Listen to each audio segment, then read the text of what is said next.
Alright, welcome back. In this video, we're going to focus solely on controlling the accuracy and the quality of the final gathering effect in our scene. So to access all those options, we just have to go over here to regions. Let's go to all options. I'm going to go ahead and pin down this PPG page here. Alright, so let's start talking about some of the more important parameters that are going to have a huge and significant impact on the quality and the speed of this render. Alright, so I'm going to leave this rendered here real close up here so you can really see the differences here that we're going to be working with. Okay, the main parameters you're going to be using for optimizing this render and for increasing the quality and such is going to be all the parameters located in the accuracy parameter set, which are all of these right here. So let me go ahead and talk to you about these all in a bit of detail and then try to explain in layman's terms how to go ahead and use them when you're actually working on a project. Okay, first thing we have here is mode, and we have a drop-down box with 4 different modes.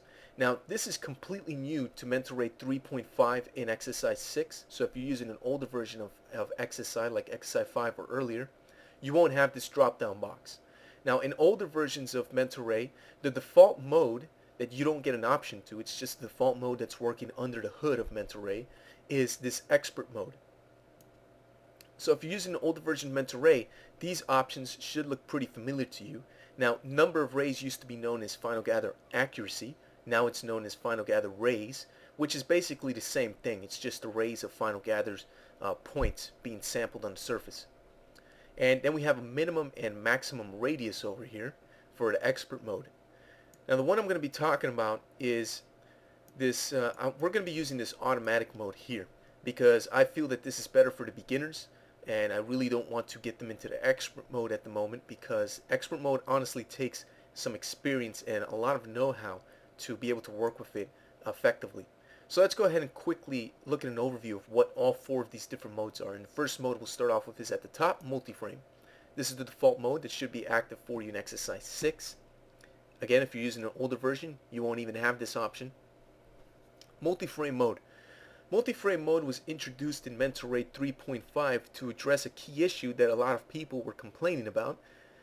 Now the problem was that a lot of people, especially beginners, were getting final gathering flickering artifacts when doing animations. Now this wasn't a bug, it was never a bug to begin with. It was more a workflow issue. If you're very familiar with Mental Ray, you can get around that issue by using Mental Ray correctly and effectively. However, for most beginners, it was very difficult to use Mental Ray in final gathering with Mental Ray in animations due to the flickering effect. Multi-frame is a mode that was introduced in Mental Ray 3.5 to kind of address that issue. The whole point of multi-frame is to make it easier to do animations and to reduce flickering. In some cases, it may get rid of flickering altogether. However, in many cases, it won't. So you still have to do work yourself and manually go in there and tweak renders. This is just a starting point and a sort of helper to help you reduce some of that final gather flickering. And like I said, in some cases, it can get rid of final gathering flickering altogether. Okay, so each mode opens up different options down here. For example, multi-frame will only have 3 options down here available: the number of rays, the points, and the max radius. Let's go ahead and look at automatic mode. Automatic mode has less options available, only 2. Automatic mode again is a new mode introduced in Mental Ray 3.5, and it was created to address a lot of complaints, mainly by beginners to Mental Ray. And the issue that a lot of beginners were having is that Final Gather was so difficult to use because the default mode, of course, was expert mode, so you had to be an expert to use Final Gather. This turned a lot of people off and made it very difficult for a lot of beginners to get into Mental Ray because it was so difficult. Automatic mode takes a lot of the work out of setting up your quality parameters for Final Gather, and it gives you only 2 options. Now these 2 options are the number of rays and the points. Points is the interpolation of points, and we'll talk about that in a moment. Okay, so these 2 parameters are going to control the quality, and actually they're going to optimize the speed of the render here for Final Gather. And automatic mode is the mode that I suggest beginners start to learn Final Gather with. Later down the road, once you start to get very, very experienced and very skilled with Mental Ray, that's when I suggest you jump to expert mode, because automatic mode doesn't give you as much control over Final Gather as, say, expert mode does. So automatic is good for beginners. If you're looking at this tutorial, you're probably a beginner. So I would suggest staying with automatic mode. Multi-frame is sort of an automatic mode for animations. So automatic mode is good for rendered stills. Multi-frame is like a version of automatic for animations. So just keep that in mind. Then we have two other modes down here. We have expert mode. This is the old school mode, and I learned mental ray on. This mode, learning this mode from scratch when you're a beginner is going to require a pretty hard head because you're going to be banging your head against the wall a lot when you're trying to figure this out on your own. But it is the mode that gives you the most control over Final Gather. Here we get some different options. We get number of rays, then we get a minimum and maximum radius. Now, the minimum and maximum radius are a little bit difficult to use because they're pretty arbitrary numbers, yet at the same time they're really important numbers that have to be calculated just right in order to get the render to work at the most accurate and best settings. So we're not going to talk about that right now. This is an introduction to mental ray tutorial. So we'll go easy on you and let you work with the automatic mode. And we're going to go ahead and look at the other mode here, which is legacy mode. Legacy mode has the same exact options as expert mode. Legacy mode essentially is expert mode. So why have these two? Well, legacy mode was brought into and left into mental ray 3.5 for one main reason. It allows you to take old scenes done in earlier versions of XSI with earlier versions of mental ray, like mental ray 3.4 for example, and allows you to bring those scenes into XSI 6 and render them out. So if you have a scene that you were working on in XSI 5 for example, which used mental ray 3.4, and you had a scene set up with Final Gather and you had everything looking good with Final Gather, you can open that scene up in XSI 6.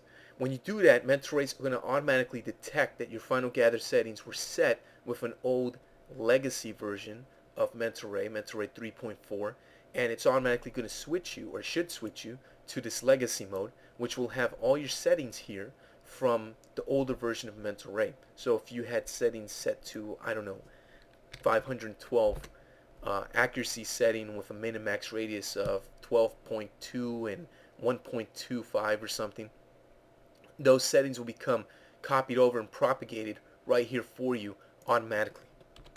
Let me just go to the default there. Okay, then we have this view dependent setting. What this view dependent setting does, it calculates Final Gather depending on your view. This is a very good optimization parameter and can sometimes give you a pretty good substantial speed boost to Final Gather so it renders a little bit faster. So let's go ahead and let it render right here, and I'm just going to use automatic mode for now. And let's go ahead and save that, and let's turn on view dependent. And if we go in here and we go ahead and compare these two, there really isn't much of a difference in terms of quality. This specific scene isn't really going to make much of a difference. However, view dependent would make a pretty big difference if you were working in a very complicated scene and you notice that Final Gather is taking a pretty long time to render. View dependent can actually help you out there, especially in big scenes with big open areas, simply because view dependent's basically going to tell mental ray, look, I want you to calculate Final Gather, but I want you to put priority on objects that are in the view and closer to the camera. Once an object gets too far away and it's not going to make too much of a difference in the Final Gather calculation, just go ahead and optimize that for me and don't spend too much time calculating those far away rays. Just cut it off. So view dependent can actually help to speed up your renders depending on the kind of scene that you're working on. Again, this specific scene, it's not going to make much of a difference, but if we were working in a big open scene, it might actually make a pretty good difference in terms of rendering speed and give us a little bit of a boost. Okay, now let's look at this number of rays parameters as well as the point parameters down here. Number of rays controls how many Final Gather rays are sampled in the scene on the different objects in your scene, the surface points of the objects. Now, in layman terms, how this works is pretty simple. The lower the number of rays, the less rays have to be calculated. Thus, the faster the render is going to be. But if you have a little bit of rays, your render is not going to be very accurate and you're not going to get a good result because you have too few rays. Now, by default, it's set to 100. I like working in powers of 2. As I mentioned earlier during this tutorial, I've been brainwashed to think in numbers of powers of 2. So I'll knock this down to, say, 32. So now we're doing 32 rays per sample point. And what we end up with is a little bit more of a blotchy result. Let me actually go in here and save this. Let's knock this down to 4, which is a ridiculously low number for final gather. And let's compare. Here's before, which was 32 rays, and here's after, only 4 rays. We get a very blotchy result. This might look familiar to you, and it might look like the global illumination results we were getting earlier when we were using a small number of photons. Essentially, this works pretty similar. The number of rays is going to go ahead and increase the quality as long as you increase the number of rays. So let's go ahead and do that. I'm going to clear this image, and I'm going to save this nasty one right here. And I'm going to increase the number of rays to say 512. And what's going to happen is the render is going to take longer to calculate, obviously, because we're calculating 512 rays as opposed to only 4. So you can see it is taking its time to render. It's having to calculate a lot more. Now you might notice rendering jumps like you just saw right there. That's because I'm skipping a video ahead. There really is no point for you to sit here and watch this thing render over and over again for long periods of time. I'll have you watch whenever it's relevant to the tutorial, but for most of the time I'm just going to try to go ahead and skip some of that rendering just to get to the point faster. Okay, so here's before. This is 4 rays, and this is 512. Big difference. But also a big difference in rendering time. This rendered extremely fast, and this took it quite its time to render. So you want to be careful there and not put too many rays if you're trying to render quick. If you don't mind rendering times, go ahead and add as many rays as you need to improve the quality of the render. So basically put, the rays is going to control the amount of final gathering going on in your scene and essentially control the quality of the final gather in the scene. Now we have this point parameter. Point is an interpolation parameter, and what that means is that points are going to be blended together or interpolated together to try to make up for a lack of accuracy. So let me show you how that works based on a very crappy number of rays setting here. Let's set this to something like 32, which is going to give us kind of a splotchy result. It's not too great. And actually, maybe we could see this a lot better. Let's drop this to 16. Look how fast that renders. But of course, we end up with a very nasty, blotchy result. Now what I'm going to do is, I'm going to go ahead and knock the point interpolation down to 1. And we end up with a very horrible result. This is because only one final gather point is being interpolated or smoothed. So each final gather point is having one point around it, in front of it, behind it, left, and to the right of it, being blended into itself. That's why we're getting this very splotchy and pretty disgusting result here. Now let's go ahead and save this image, and let's go ahead and max the point interpolation all the way up to 40, and we're going to see a really big difference here. As you can see, with 40, the rendering time stays exactly the same. So the point interpolation doesn't increase or decrease rendering time. It doesn't affect it. All it does is it tries to do a little cheat, sort of a little hack. Basically what it does is it takes the points and blends them and smooths them together. So think of it this way. Say you're a custodian and you're cleaning up an office, and there's a whole bunch of trash on the floor from the Christmas party last weekend, and all these executives left a bunch of stuff all over the ground, and you got to clean this up. Okay, if you want to do a good job, you go ahead and sweep everything up and put it in the dustpan and drop it into a garbage bin or something like that. That's going to take a long time to do though, because you have to sit there and clean up all the garbage. If you want to cheat, however, you can always just sweep all the garbage into a pile and sweep it under a rug, or put it under the CEO's desk or something like that. Of course, don't expect to keep your job for too long. If you do that, you'll finish the job faster, but you did a very poor quality job. That's essentially what this point interpolation is doing. When there's no point interpolation, or when there's very little, when we had it set to 1, we got this nasty result. This is because we need more final gather rays in order to get a better and more accurate result. Once we increased that interpolation of 40, it smoothed everything out. Unfortunately though, we didn't get any accuracy out of the scene. So areas where there's tight detail, like these corners and things, didn't get a very accurate light calculation created for it. So you don't want to go ahead and use point interpolation to cheat your way through and get smooth results. don't do it. Trust me. You're going to hurt your scene and you're going to hurt your render really, really bad in terms of quality.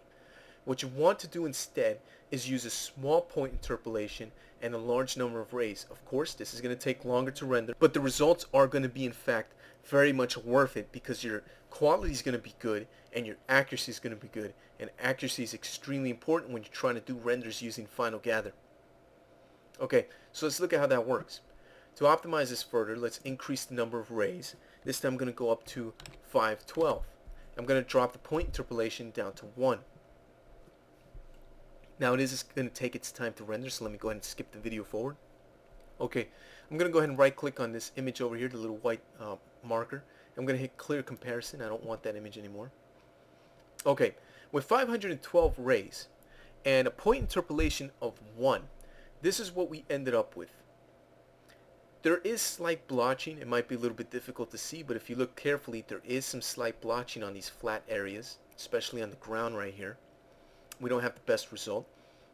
To increase the quality of the result, we would have to increase the number of rays. Now 512 should be more than enough in most cases.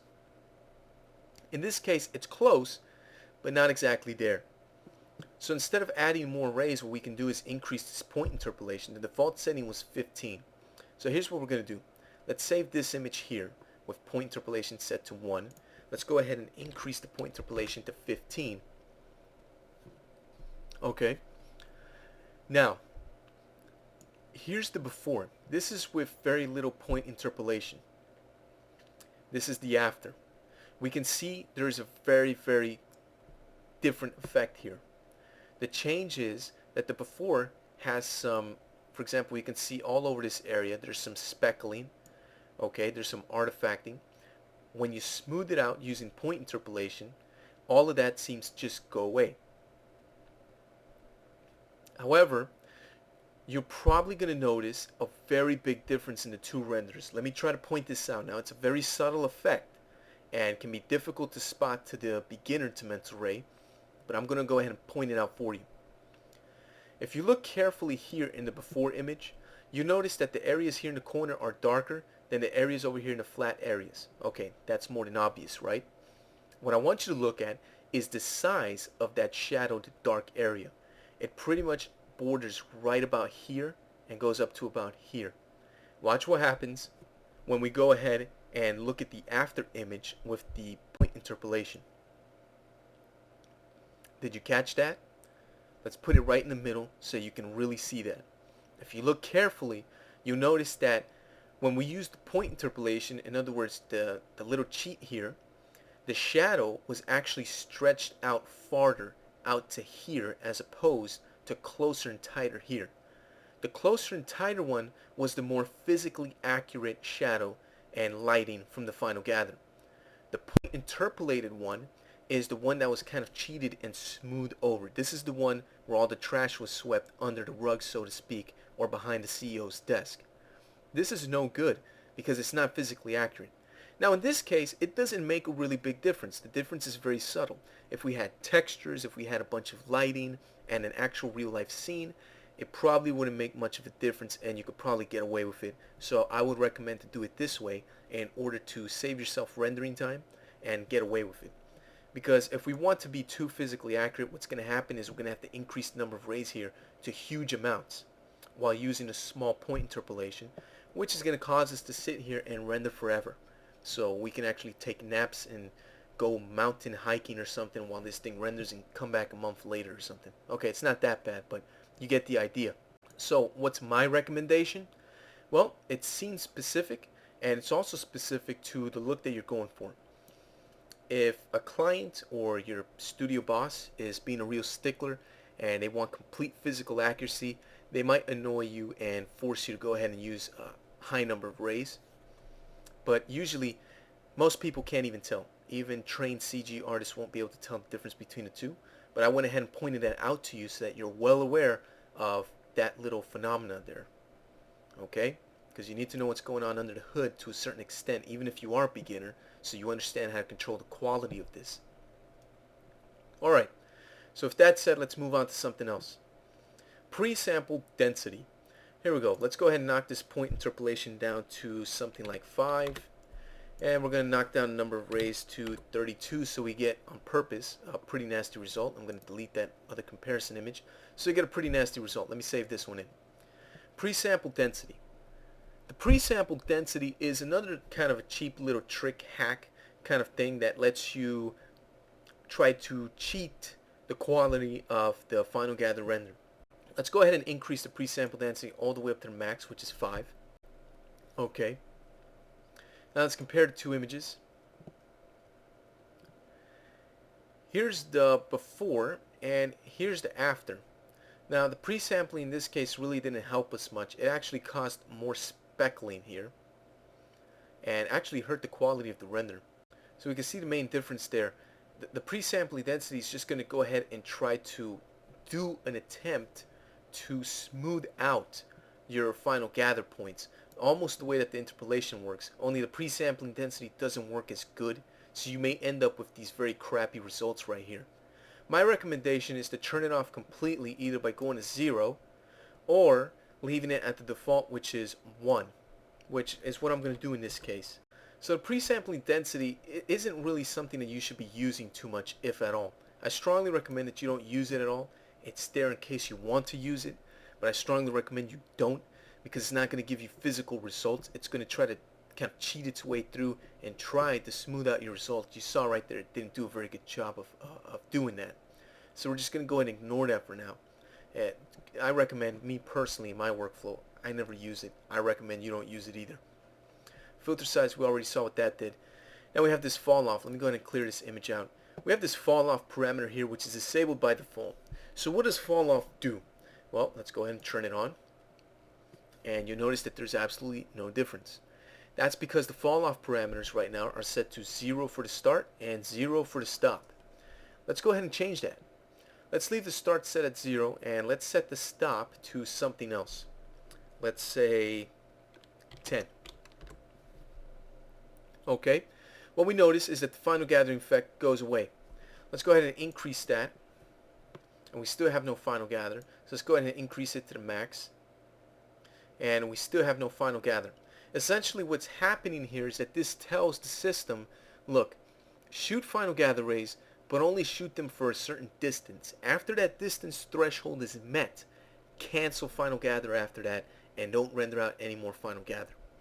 So it's an optimization parameter.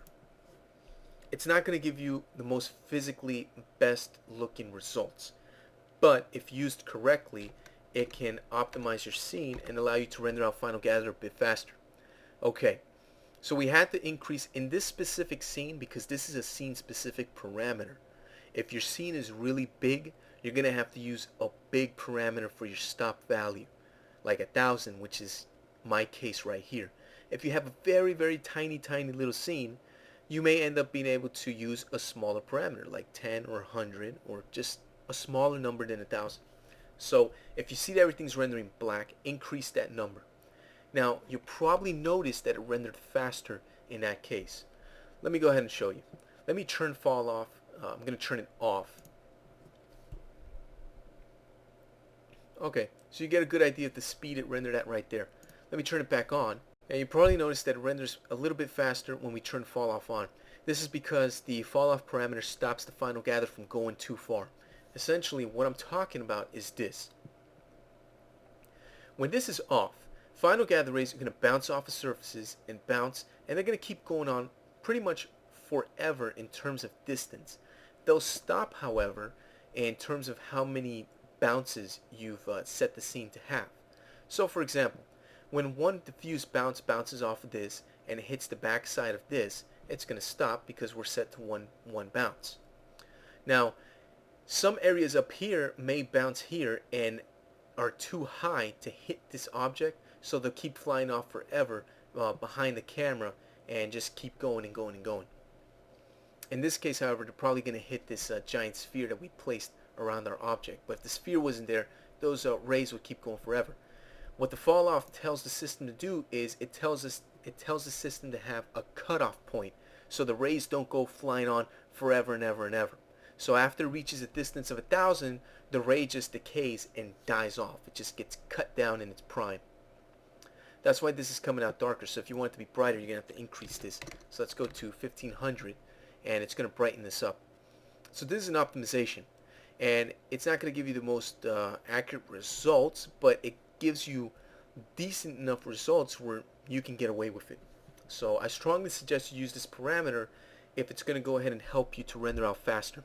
So it's a very good speed optimization boost and can help speed up the render of your scenes. And you can actually have so much control over this that you can control the start value of this. So you can tell Final Gather to start at 100 units out as opposed to 0, which can give you some pretty different effects and different results. But I'm going to go ahead and just put these back to default. Okay, the last optimization parameter I want to talk about is down here, your map settings. Now we got two parameters down here, so let's talk about this top parameter first, the map file settings. By default, it's set to overwrite existing file. Well, just like with global illumination, Final Gathering works by writing a map to your disk. In other words, every time you do Final Gather, it actually saves a file to your hard drive. The file has all the Final Gathering point information so that the system, Mentoray, can come back and use that file later on to render out even faster. So, let's see how that works in action. Every time I go ahead and refresh this, it's rendering Final Gather out over and over and over again, which of course is slow. But if I go down here to this drop box, I have three different options. If I choose the last option down here, it says only use Final Gather points from file. What's going to happen is, if you notice, every time I refresh this, it only renders out the final image. In other words, the anti-aliasing. It doesn't render out the Final Gather over and over again. Watch down here, it just says rendering. It never says Final Gathering. That's because by using this option, only use Final Gather points from file, we're telling Mentoray to freeze the map in place and not recalculate it every single time. This means that no matter where we move the camera, no matter what changes we make to the scene, Final Gather is not going to be updated. Now, if you make changes to the scene and Final Gather doesn't update, your scene's going to look bad because the Final Gather is frozen in place and it's not updating. So you only want to use this once you're done calculating your your last Final Gather map, and you're ready to do your final animation or your final render. So it can be pretty useful for boosting your rendering times dramatically by cutting out the Final Gather calculation while keeping a Final Gather map to give you the Final Gather look. Then we have this middle option here, append new Final Gather points to file. What this does essentially is it adds more Final Gather points on top of each other. So let me show you how that works. Let me go ahead and hit overwrite existing file, which is going to overwrite the default Final Gather map file. Notice the speed it's rendering at. See how it's rendering kind of slow? Watch what happens when I switch it to append new Final Gather points to file. It renders extremely fast. It was almost instant. Why did it do that? Well, the reason it did that was because it uses, when it's in this mode, append new Final Gather points to file, it uses the Final Gather points that are already on the file, and it simply adds points. So if there's already enough points in an area, it'll say, okay, we don't need to recalculate these points that are already there. Let's just add a few more points to the ones that are already there. And it decides how many points it's going to add to the map that's already there, depending on how many Final Gather rays you have set up here. See that? So this is a good optimization of rendering a bit faster. So it's actually a really good optimization to use when you're rendering out animations with Final Gather. So that's how that works. Now down here you have a map file. Now this map file is the actual map file that's saved to your hard drive.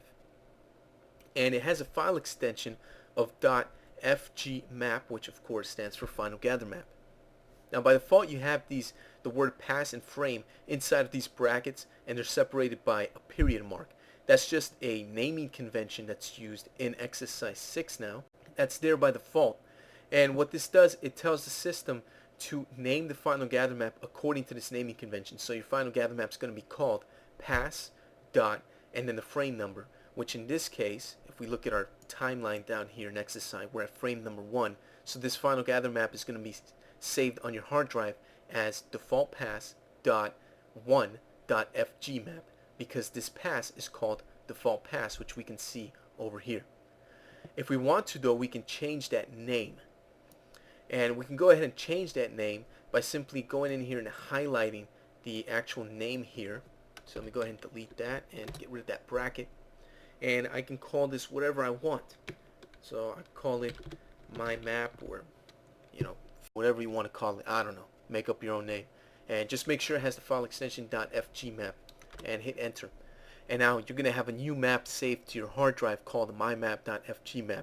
If you want to find it, all you have to do is go to your directory. So let's go ahead and see that. Let me hit 5 on the keyboard to open up a browser window. And I'm going to go down to render pictures, which is where by default Mentoray is storing all of these map files. And what you're going to see is a whole bunch of different files here. Some that I'll have, some that you won't have. But we went ahead and created a final gather map. This is where it's saving all your final gather maps. See this? So here's the default. Remember I said default map pass is going to be named this way? Well, it's called default pass. So here's default pass dot the frame number, which was 1 dot fgmap. See that? So it's actually saving these maps out to the hard drive, which is actually a very good thing, because it allows you to revert to these maps and use them later to, of course, increase your rendering speed. So those are some important optimization parameters. Alright, so hopefully you saw how to go ahead and optimize and increase the quality of your render here, and you got to see how affecting these accuracy parameters dramatically affects rendering speed as well as quality. So just to recap really quick, number of rays, the higher the number of rays, the better the render is going to be, but the longer it's going to take. The more point interpolation you have, the smoother the result, but the less accuracy you're going to have, so don't use a high point interpolation. A setting of 5 is actually pretty good. The default is 15, which gives pretty decent results. Me personally, I would go for lower setting. Something like 5 would be good. But if you want to, you can go ahead and use 15. Hey, it's your decision. It's your project. Do it however you want. And that pretty much takes care of all the optimization parameters for Final Gather in the Mentoray section of XSI. So I'll just end this video here, and I'll see you in the next video.